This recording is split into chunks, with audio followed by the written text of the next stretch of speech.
तो चैप्टर आगे कंटिन्यू करते हैं। सती सिस्टम का जैसे आपके साथ डिस्कस हुआ कि राजा राम मोहन राय ने उन्हें एबॉलिश करने में अपने एफर्ट्स लगाए थे और फाइनली 1829 में उन्होंने वो कम्प्लीटली क्या किया था, एबॉलिश कर दिया था, बिल्कुल ही बैन हो गया था।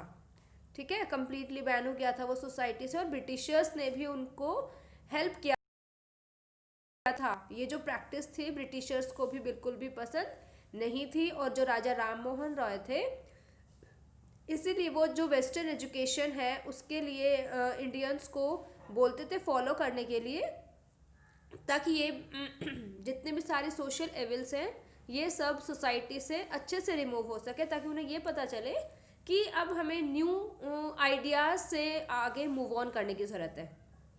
चलिए गर्ल्स एजुकेशन के बारे में आगे पढ़ेंगे।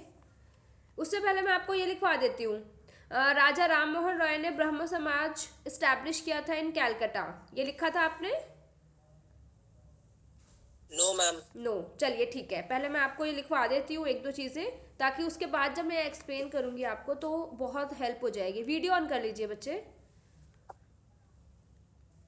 Mayank, Rekha, Chanchal, ma'am Riya, please repeat the Sejal. Sentence again.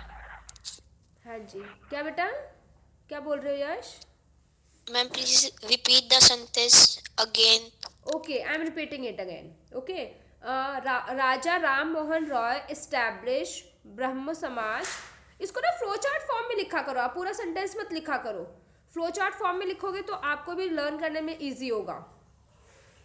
ठीक है, ऐसे लिखिए, राजा राम मोहन रॉय डैश ब्रह्म समाज डैश कैलकाटा, या फिर फ्लो चार्ट आप नीचे की तरफ भी बना सकते जैसे आप फ्लो चार्ट बनाते हो। Done. Raja Ram Mohan Roy Brahmo Samaj in Calcutta. Ma'am please repeat again. Ma'am your voice was not coming. Raja Ram Mohan Roy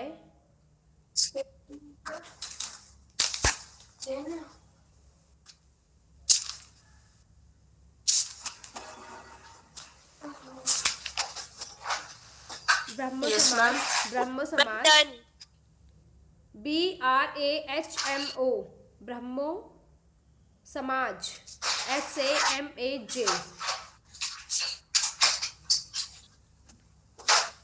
ठीक है, ब्रैकेट में इन लिख लीजिए Calcutta. Calcutta. Done. Yes ma'am. Yes ma'am. Next, Dayanand Saraswati. Dayanand Saraswati,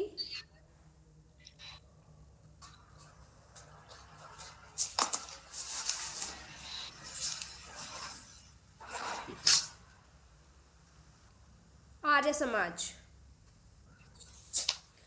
ma'am कौन सा समाज? आर्या, आर्या, ARYA, आर्या समाज। ये मैं आपको वो लिखवा रही हूँ जो कल मैं ऑलरेडी एक्सप्लेन कर चुकी हूँ, बट आपको नोट्स नहीं दिए मैंने। ठीक है, नेक्स्ट लिखिए, Ishwar Chandra Vidyasagar. Ishwar Chandra Vidyasagar. Don't search in the book, मैं आपको लिखवा रही हूँ, डायरेक्ट आप लिखिए बस, ईश्वर Chandra Vidyasagar.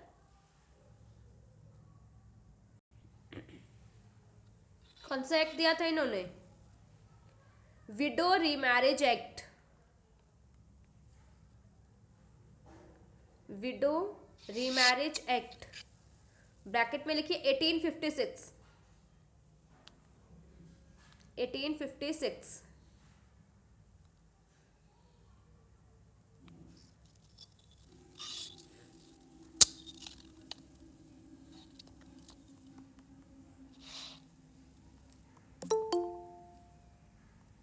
Done. Yes ma'am. Okay, yes ma'am. Education heading डाल दीजिए, गर्ल्स एजुकेशन।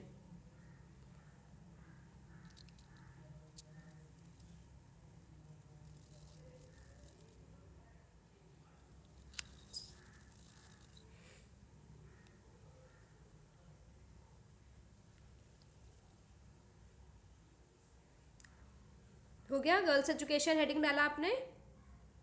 अब देखिए, देयर वर 2 पर्सन्स, ठीक है, एक तो आर्य समाज और एक थे आपके ज्योतिबा फुले। लिखिए आर्य समाज, एक साथ नहीं लिखेंगे, आर्य समाज एक लाइन में लिखो, नेक्स्ट लाइन में आप लिखो ज्योतिबा फुले।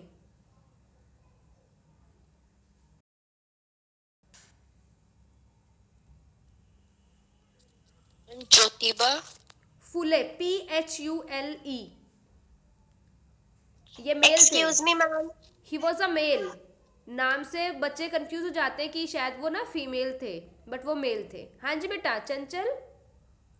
मैम आर्य समाज और ज्योतिबा फूले ने गर्ल्स एजुकेशन को प्रमोट किया था। प्रमोट किया था। अभी मैं आपको गर्ल्स एजुकेशन के लिए स्कूल कहाँ ओपन किए थे, इसलिए मैंने आपको बोला था कि एक साथ नहीं लिखना, नेक्स्ट लाइन में लिखना आप ज्योतिबा फुले, ठीक है। Okay ma'am. चलिए अब आर्य समाज के आगे लिखिए Punjab,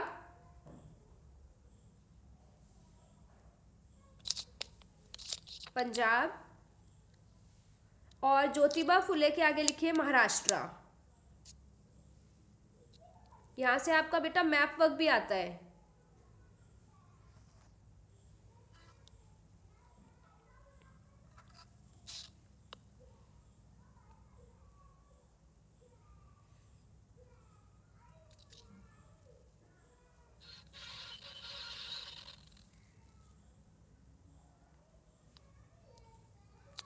Jyotiba Phule in Maharashtra,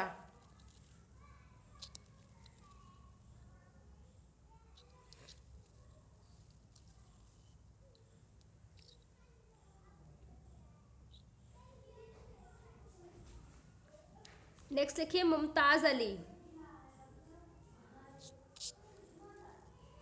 Chanchal on your video बेटा। Ma'am under girls education. हाँ जी, under girls education only. Next line से लिखिए मुमताज अली।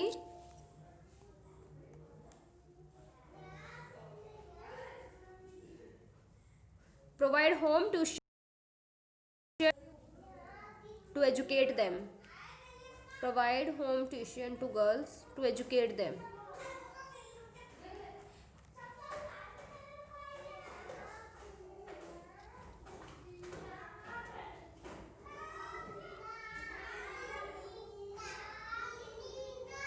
डन बेटा।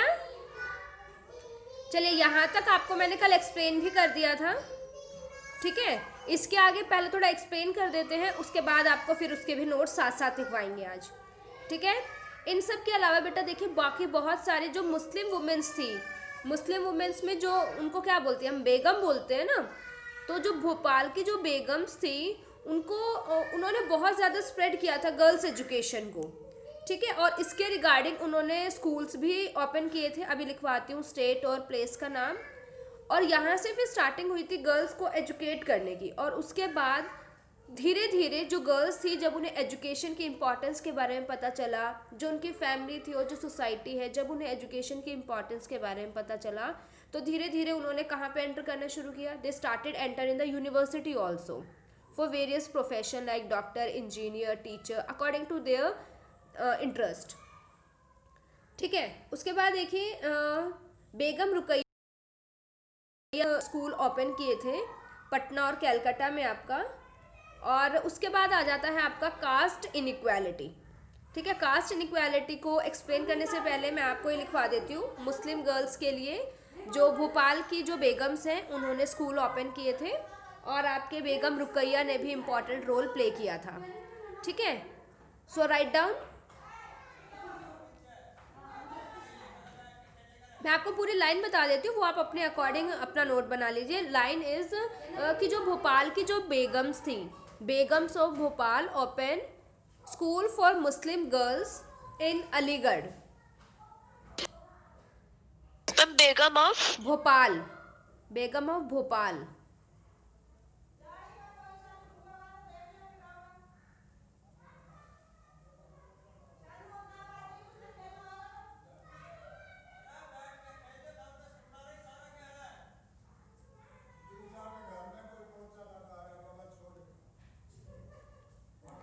बेगम of Bhopal open school for Muslim girls in Aligarh.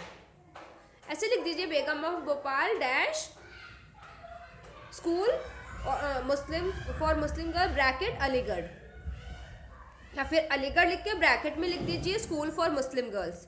इस तरीके से नोट बनाया करो अपने, सारी चीज़ें बिल्कुल कंप्लीट सेंटेंस मत लिखा करो, ठीक है। डन। बेगम रुकैया का भी लिखिए, बेगम रुकैया के लिए भी लिखिए। इन्होंने भी स्कूल ओपन किया था Patna and Calcutta, Muslim girls के लिए ही ओपन किया था।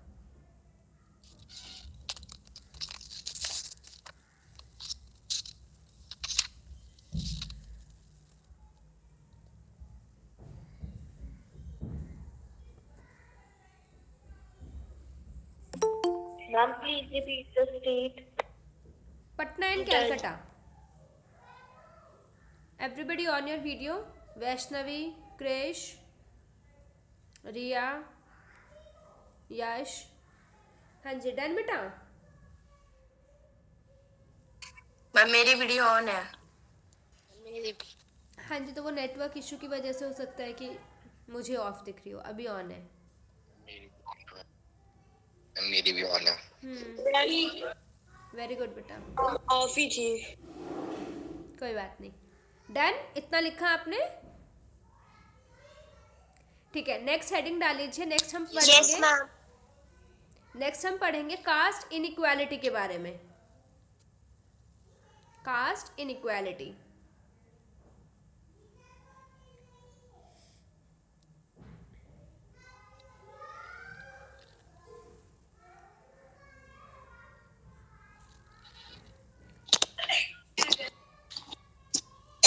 सबसे पहले आप इसमें लिखेंगे परमहंस मंडली, परमहंस मंडली।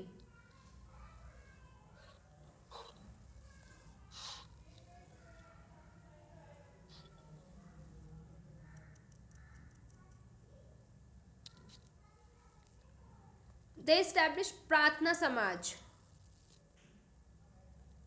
प्रार्थना समाज, डैश करके लिखिए प्रार्थना समाज इन 1840।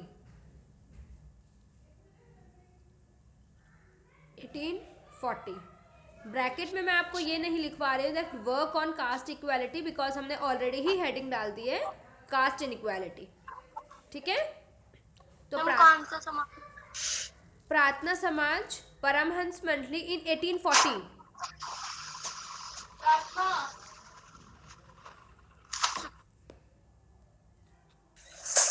मैम, हाँ जी, Begum open school, Begum Rukaiya open school, Patna and Calcutta, Patna and Calcutta. हम प्रार्थना समाज इन विच ईयर? 1840।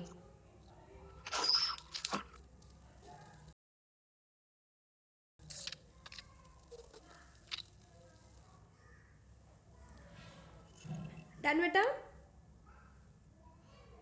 तो बेटा जो Yes, ma'am. प्रार्थना Yes, समाज ma'am. जो था, उन्होंने जो कास्ट इनइक्वालिटी है उसके ऊपर वर्क किया था, और इसके लिए उन्होंने अपना अलग से एसोसिएशन बनाया, ठीक है। और उसके बाद फिर वो जो एसोसिएशन में जितने भी मेंबर्स थे उनके साथ मिलके फिर उन्होंने जो कास्ट इनइक्वालिटी है उसे रिमूव करने के अपने एफर्ट्स डाले, ठीक है। यहाँ पे देखिए एक पर्सन आएंगे ताराबाई शिंदे। जो ताराबाई शिंदे थी, उन्होंने एक बुक भी अपनी लिखी थी जिसका नाम उन्होंने दिया था स्त्री पुरुष तुलना। अभी कोई भी लिखेगा नहीं, मैं एक्सप्लेन कर रही हूँ। जब मैं एक्सप्लेन कर रही हूँ तो आप सब समझेंगे, ठीक है। उसके बाद मैं आपको प्रॉपर टाइम दूंगी और प्रॉपर लिखवाऊंगी भी, ठीक है। ताराबाई शिंदे जो थे, उन्होंने एक बुक अपनी लिखी थी जिसका नाम था स्त्री पुरुष तुलना, ठीक है। एज द नेम सजेस्टेड, स्त्री पुरुष तुलना। और इस बुक में जो मेन और वुमेन के बीच में इनइक्वालिटी थी सोसाइटी में, कि दोनों को इक्वल ट्रीटमेंट नहीं मिलता था, ठीक है। जैसे गर्ल्स को एजुकेशन का राइट नहीं था, उन्हें सिर्फ डोमेस्टिक वर्क के लिए ही समझा जाता था। तो ये सारे पॉइंट्स उसमें इंक्लूड किए थे उन्होंने, कि किस तरीके से हमारी सोसाइटी में मेन और वुमेन के बीच में क्या किया जाता है, डिफ्रेंशिएट किया जाता है, ठीक है। So now you can write down Tarabai Shinde Stri Purush तुलना।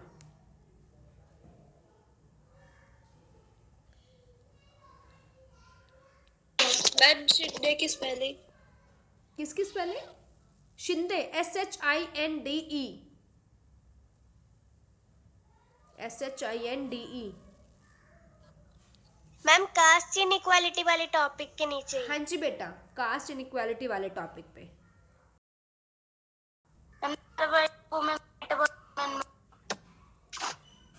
योर वॉइस इज ब्रेकिंग बेटा, can you repeat? Ma'am Tarabai Shinde write about women. Tarabai Shinde write about a book regarding caste inequality, ठीक है, एंड वुमेन इक्वालिटी ऑल्सो। ठीक है, बुक थी उनकी स्त्री पुरुष तुलना।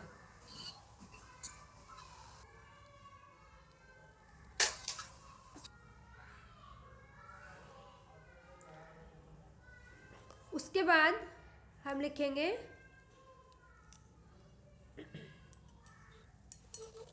पंडिता रामाबाई। पंडिता रामाबाई।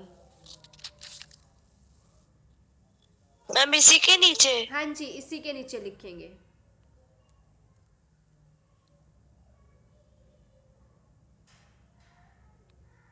इसके आगे आप स्टार मार्क कर देंगे क्योंकि इसमें पॉइंट विडो का भी आएगा आपका। ठीक है, इसके आगे स्टार मार्क कर दीजिए। ठीक है बेटा, तो ये जो थे पंडिता रामाबाई, इन्होंने विडो के लिए अलग से स्कूल ओपन किए थे और अलग से होम भी उन्होंने बनाया ना। स्पेशली विडो के लिए उन्होंने होम शेल्टर्स बनाए थे जहाँ पे जितने भी विडोज़ हैं या फिर जिनके भी हस्बैंड उनके साथ इल ट्रीटमेंट करते हैं, डोमेस्टिक वायलेंस में वो बहुत ज़्यादा वो परेशान हैं, तो उनके लिए स्पेशली उन्होंने होम शेल्टर्स वहाँ पे ओपन किए थे और उसके बाद उन्होंने उनकी एजुकेशन पे फोकस किया था। ठीक है, तो ये कौन है आपके? Tarabai Shinde. Not coming. Voice is not coming. Wait, now is it okay? Yes बेटा, now is it okay? Yes ma'am. Okay fine, fine, thank you बेटा। Have you write down till here? Yes, ma'am. And she opened schools and home shelters for widows. For widows, yes, for widows. Widows के साथ साथ उन्होंने, अभी मैंने आपको बताया ना, जो भी फीमेल्स हैं जो डोमेस्टिक वायलेंस से बहुत परेशान हैं, उनको भी वहाँ पे प्रॉपर वेलकम होता था। That if you are not happy with that behaviour and that person, so you can come and you can stay over here and we will also provide you education so that you can become independent.